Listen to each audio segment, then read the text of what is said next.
Hey everybody, welcome to Action Sports Jacks on ESPN 690 as we enter the TV studio, the wall that says it all. Brent, Austen Lane down in the CBS 47 and Fox 30 TV studios. Once again, just a reminder, I like to remind everybody, if you're listening on radio, we'll illustrate this the best we can. Go back and watch it on the social media platforms too, if you can, and follow along with the illustrations for everybody on YouTube and Facebook and Twitter and Twitch and all our video platforms. But got a lot of response last week off the Yannick Ngakoue illustration. Well, let's highlight the player that has taken the spot of Jalen Ramsey, and that is Trey Herndon. 2 interceptions Sunday against the New York Jets. Let's show him number 1 coming in the first quarter. You know, I feel like I'm having deja vu here, Brent, because every single time we do the breakdowns, it seems like the offense is in the same kind of formation. We have a 2-by-2 bunch formation here. And let's be honest, that very first drive for the New York Jets, as you can see, they have 7 here. The first drive, the Jaguars came out on a base defense, right? And the Jets kind of had a field day on that just because Sam Darnold was comfortable. If you go back and watch the Cowboys versus Jets game where Sam Darnold was successful, you saw that the Cowboys did the exact same thing the Jaguars did. They didn't really blitz that much. They're in that base coverage, and Sam Darnold was comfortable. Fast forward to the New England Patriots game.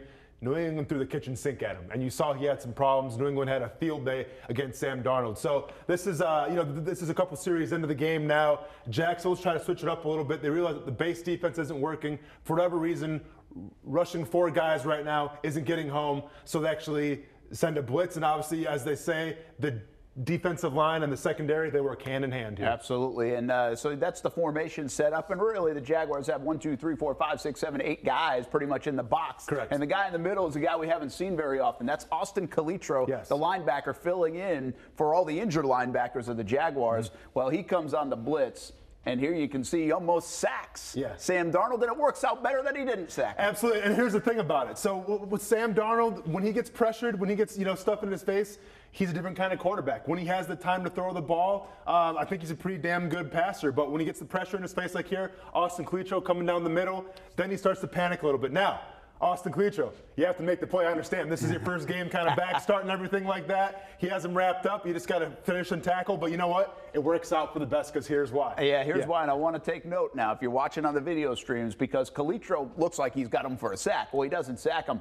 But right up here is number 41. And he's coming on strong. And if we take it to the next, not frame of video, but sequence of video, Calitro is already back up. Darnold has been flushed to his left. And look who's closing in. Yeah, absolutely. I mean, we got Josh Allen, he's Mr. Speed, Mr. Athletic. It's like a hobo on a ham sandwich right now, going after Sam Darnold.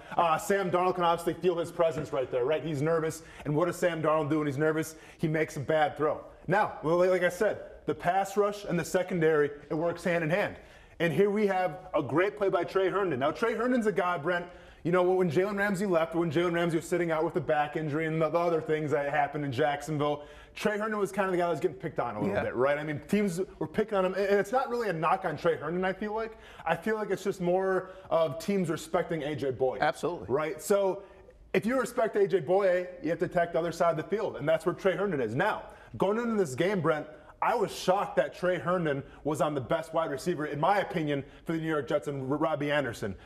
This was really a breakout game for Trey Herndon, just for the simple fact that the Jaguars trusted him enough to put him on the best wide receiver right here, Robbie Anderson. And he makes the pick there. And one other note, Sam Darnold just not allowed to set his feet. I mean, he's flush left, so that's not his throwing side. Correct. And then he doesn't set his feet, and it ends up in a bad throw and a nice play by Herndon. That's interception number 1. Let's go to interception number 2 for Trey Herndon. Again, the replacement for Jalen Ramsey. And this is not, I know everybody's had fun with this. Look at Jay, he's got 2 more interceptions than Jalen Ramsey has this year. Well, here's the deal. They probably wouldn't have thrown these footballs toward Jalen Ramsey's way, right? So Herndon's getting opportunities, and he takes advantage of another bad throw by Sam Darnold. And this one really not created by pressure. Darnold has time in the pocket on this play, as we're now in the 4th quarter with 3:24 to go. So here's the genius thing about Trey Herndon, what he's doing here.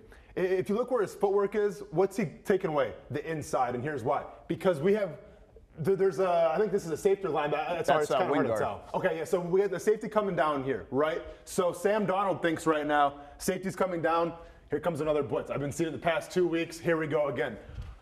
The safety, Weingard, actually drops back a little bit and takes the tight end here. So this is all just kind of cannon fodder. This is all delusion to try to make Sam Darnold nervous right here, right? But what Trey Herndon knows is the fact that it's against Robbie Anderson. And he was watching the film.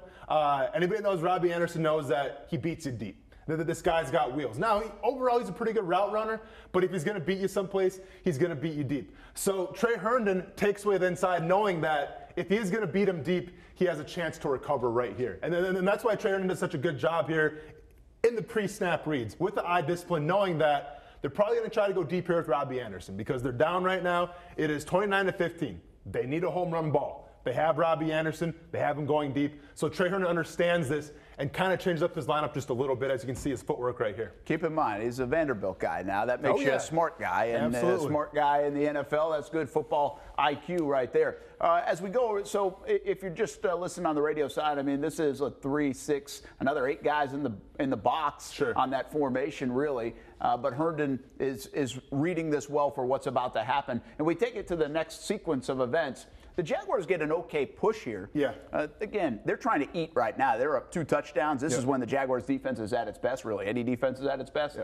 And this isn't a bad pocket for an NFL passer, but Darnold really still can't slide into this throw or step up in a throw because, well, the offensive line's being pushed back. Well, and here's the beauty of this again, and this has Dom Capers written all over it. As we see with the first slide here, it's a little confusion. Sam Darnold might be a little shocked right now what he's trying to see and what he's trying to break down.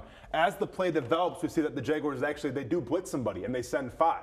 Anytime the Jaguars have sent 5 this game, it's had great results, whether in sacks or interceptions, and this is no different here. Did they send 5? Darnold kind of feels the pressure a little bit. Now, I think Darnold could have rolled out a little bit and maybe bought some more time. But let's be honest, this is the 4th quarter. Guy's been getting hit all the game. I think he's just ready to go home, get on the plane to New York, and say, we'll see you later. So I think he wanted to get out of here, and he, once again, makes a bad throw because he feels the pressure up the middle. Absolutely. All right, so then just go to the finishing result, and this is Trey Herndon making a play on the football. It's not a great throw, but Trey Herndon's right there to make a play, and when you get your opportunities, you make a play. Well, and here's the situation here that I like. So, yes, it is a bad throw, right? He throws short. But Robbie Anderson could come up and make that pass. He could. He doesn't come back. He doesn't come back at all. Trey Herndon comes back. So right here, this picture, one question. Who wants it more? Who wants the ball more? Robbie Anderson, Trey Herndon? Answer's right over here. Trey Herndon wants it more. Trey Herndon comes to the ball. He intercepts it. And it's enough said. Interception Jaguars. What a day for Trey Herndon, a little coming out party, right? 2 interceptions. And now, really, if you start thinking about the schedule of the Jags, yes, they have DeAndre Hopkins on Sunday. Yes, they'll have Julio Jones down the road. But those guys, A.J. Bouye should be able to handle, or at least he'll be up against those guys. We'll see if he can handle them. Correct. But on the other side, with the injuries to Houston, you're really not facing these number 2, 3 wide receivers that are like, whoa. Yeah. The Jags' schedule is pretty favorable when it comes to that. Trey Herndon should be able to hold his own. I am not going to ever admit that they are better without Jalen Ramsey. That is not true. Sure. What I'm trying to say is they have not been burned by the absence of Ramsey yet in 5 games. They really haven't felt like they've been burned. Yeah. And we'll see if we see it. I think this is the best opportunity against Houston. Yeah. We'll see if his absence shows up and it's like, oh my gosh, if they had number 20 out there. I wonder if we'll see that this year. Well, and here's the beauty with Trey Herndon right now and the way he's playing for the Jacksonville Jaguars. They put him on the best receiver pretty much the whole game. And Trey Herndon said he was up for the challenge, right?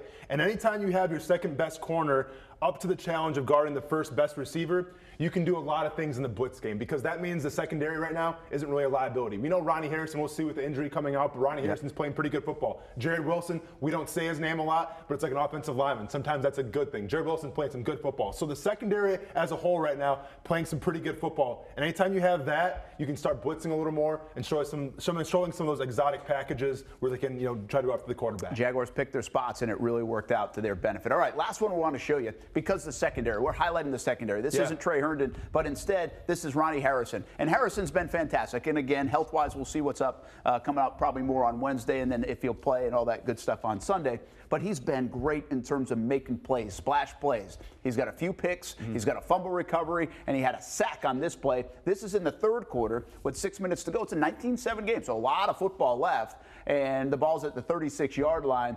What do the Jags do? Ronnie Harrison, as I like to call him, the demolition man, because the guy does it all. Whether it's stopping the run, playing in the back, the guy can do everything. And right here, basically, this is Dom Capers written all over it, because we have how many guys in the box here, Brent? We got 1, 2, 3, 4, 5, 6, 7, 8, 9, 10. We have 11 guys in the box right now, okay? The whole defense is in the box. What do you think Sam Darnold's thinking right now? They have no idea where this pressure is coming from, and same thing with offensive linemen right now. Anytime you have 11 guys in the box, there's going to be some chaos in the back, Yes. right? And then this is Dom Capers to a T right I'm here. glad you said it. Let me stop you Yeah. right there because it's a little foreshadowing. And think about what Austen just said. He said it even confuses offensive linemen. Correct. So think about that. Absolutely. So it confuses offensive linemen. So it confuses running backs as well in the block game. Yeah, Because in the here's what pass pro, happens. yeah. Yeah. So we got Le'Veon Bell here supposed to step up and take somebody.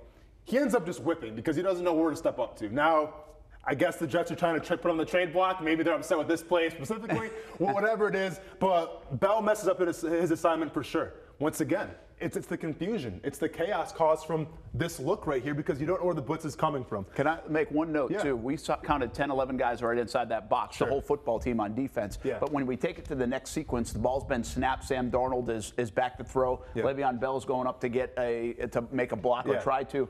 But a lot of folks have dropped out of this, Correct. too. So, Right? yeah, so we went from 11 guys to 1, 2, 3, 4, 5, 6 guys. All Yeah. right, so 5 guys drop back. And this is the key. And this is what New England does so brilliantly. And so what the New England did against the Jets so brilliantly as well, is the fact that they disguise the all-out max blitz, right? You think everyone's coming. They disguise it like that, but at the very last second when the ball snapped, they'll drop some guys back in coverage. And this causes the ultimate confusion for the quarterback. Now, yes, some quarterbacks are better at reading it than others. Sam Darnold, not one of those quarterbacks. So as you can see, they start dropping guys out, and we have 6 guys pass rushing. All right, so now we go to the next sequence, and this time, Le'Veon Bell's in there, and what I notice is one of the offensive linemen is they're double teaming. It looks like Calais. Correct. And then it looks like maybe the right guard had come across to try to get DeJuan Smoot. Yeah. Well, that leaves this small sliver. This is what's amazing about this play. You talk about time and space in football. Yeah. And this is a space play. Yeah. And somehow Ronnie Harrison sneaks through. I mean, I don't know if I could get Ty Guy at 88 Yeah. pounds through that little spot, but somehow Harrison gets through there. So here's where the confusion kind of sets in a little bit. As you can see, the center is going to what side, Brent? The left side, correct? Yeah. Because he's trying to slide protect. Well, generally when that happens, the running back has to clean up the back side of it. Le'Veon Bell steps up and just kind of whiffs on everybody. I got you. So that's where the confusion comes Okay. in. And the confusion stems from, once again, the assignment where they had 11 guys in the box. They don't know where the pressure's coming from. We see Josh Allen coming right here. Le'Veon Bell misses that block. Allen comes scot-free. He chases Sam Darnold, and here's Ronnie Harrison for the sack. And Ronnie Harrison finishes it off. Darnold has a little bit of a lane, but once again, as we always say in these illustrations, the lane looks big here. Yeah. It's not really that big. It Yeah. closes in a hurry, and Harrison's able to make a play. Another play. He's been making a lot of splash plays. Got off to a rough start this year. Yeah. With all, remember the unsportsmanlike conducts and those kind of plays in that first game against Kansas City. Yep. He's recovered and having a nice season. Well, and keep in mind, too, here's what we kind of have, we like to call in defensive line, it's an overload look. And you've seen a lot from the Jaguars this year where they'll actually line up, 3 or 4 guys on the same side, of the line. And basically what that means is they're trying to push Sam Darnold out that way. Because when you push him out that way, this is where he's accustomed to throwing, on the run, with the grain. But since he's accustomed to it, it means he holds the ball longer. It's my opinion that this was all a setup to get Sam Darnold to roll out and for Ronnie Harrison to clean up the whole time. Well, here's the deal. Moral of the story is this locker room might be better. The whole building might be better with Jalen Ramsey on the West Coast and not having the drama around it. Sure. You can't convince me they're a better football team in the secondary without Jalen Ramsey. I don't think anybody's going to buy that. Yeah. But they are holding their own in the secondary right now. And guys like Harrison, DJ Hayden, hopefully he's healthy, A.J. Boye, and Trey Herndon, and Jared Wilson are playing good, solid football and sometimes spectacular football. And especially for Trey Herndon, this is kind of like his coming out party. I mean, the dude's kind of a silent assassin, right? Doesn't say much in the locker room. No, even when he's getting the game ball, breaking the team down, he's kind of a quiet dude. But you know what? That's okay because his play speaks volumes on the field. A little difference between number 20 and 37 personality-wise. Huh? Little personality difference, but you know what? As long as they're making plays on the field, man, it's all that matters. All right, that's going to do it from CBS 47, Fox 30, The Wall That Says It All. We go back upstairs and more talk about football. Action Sports Shacks on ESPN 690 rolls on.